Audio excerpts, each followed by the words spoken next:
Hello and welcome. ఈరోజు మనం మాట్లాడుతుంది లాక్డౌన్ మూవీ గురించి.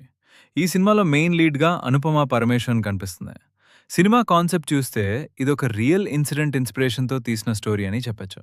ఇప్పుడు స్టోరీ గురించి కొంచెం డీటెయిల్గా మాట్లాడుకుందాం. స్టోరీలో హీరోయిన్ అనిత అనే ఒక యంగ్ గర్ల్. ఆమె లైఫ్లో జాబ్ కోసం ట్రై చేస్తుంటుంది. అప్పుడు ఆమె ఫ్రెండ్ ఒక జాబ్ దొరకడానికి హెల్ప్ చేస్తుంది. తర్వాత సెలబ్రేషన్ లాగా ఒక పార్టీకి కూడా తీసుకెళ్తుంది.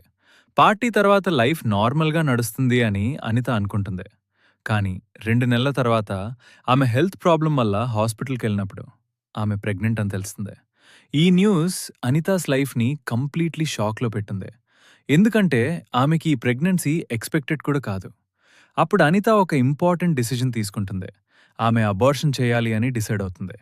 కానీ ఇక్కడ స్టోరీలో బిగ్గెస్ట్ ట్విస్ట్ వస్తుంది. అదే సమయంలో ఇండియాలో కోవిడ్ పాండమిక్ స్టార్ట్ అవుతుంది. గవర్నమెంట్ సడన్గా లాక్డౌన్ అనౌన్స్ చేస్తుంది. లాక్డౌన్ వల్ల ట్రావెల్ రిస్ట్రిక్షన్స్, హాస్పిటల్ ప్రాబ్లమ్స్, ఇంకా చాలా ప్రాక్టికల్ డిఫికల్టీస్ స్టార్ట్ అవుతాయి.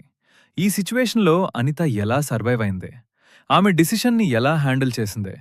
లాక్డౌన్ మధ్య ఆమె లైఫ్లో ఏమీ జరిగింది అనే క్వశ్చన్స్కి ఆన్సర్స్ సినిమాలో చూపిస్తారు. ఇప్పుడు సినిమా పాజిటివ్స్ గురించి మాట్లాడుకుందాం. ఫస్ట్ పాజిటివ్ ఏంటి అంటే సినిమా కాన్సెప్ట్ చాలా ఇంట్రెస్టింగ్గా ఉంది. రియల్ ఇన్సిడెంట్ ఇన్స్పిరేషన్ వల్ల స్టోరీకి ఒక ఆథెంటిసిటీ ఫీల్ వస్తుంది. సెకండ్ పాజిటివ్, సినిమాలో ఒక సోషల్ మెసేజ్ కూడా ఉంది. సొసైటీలో జరిగే కొన్ని సెన్సిటివ్ ఇష్యూస్ని సినిమా టచ్ చేసింది. పెర్ఫార్మెన్స్ విషయంలో చూస్తే అనుపమ పరమేశ్వరన్ యాక్టింగ్ డీసెంట్గా ఉంది. ఆమె క్యారెక్టర్ ఎమోషన్స్ని సింపుల్గా పోర్ట్రేట్ చేసింది. ఇంకొక పాజిటివ్ ఏంటి అంటే సినిమా రన్ టైం చాలా లెంగ్తీగా ఉండదు.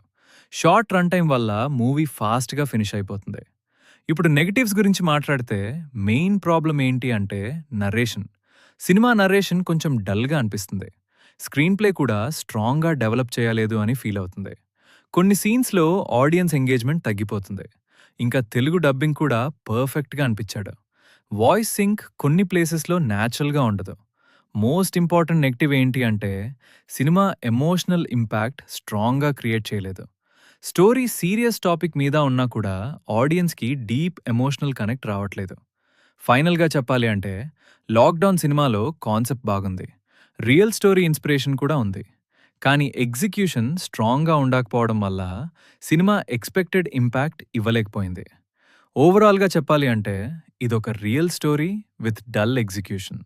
నా రేటింగ్ 2/5. మీరు రియల్ ఇన్సిడెంట్ బేస్డ్ స్టోరీస్ చూడటానికి ఇంట్రెస్ట్ ఉంటే ఒకసారి ట్రై చేయొచ్చు.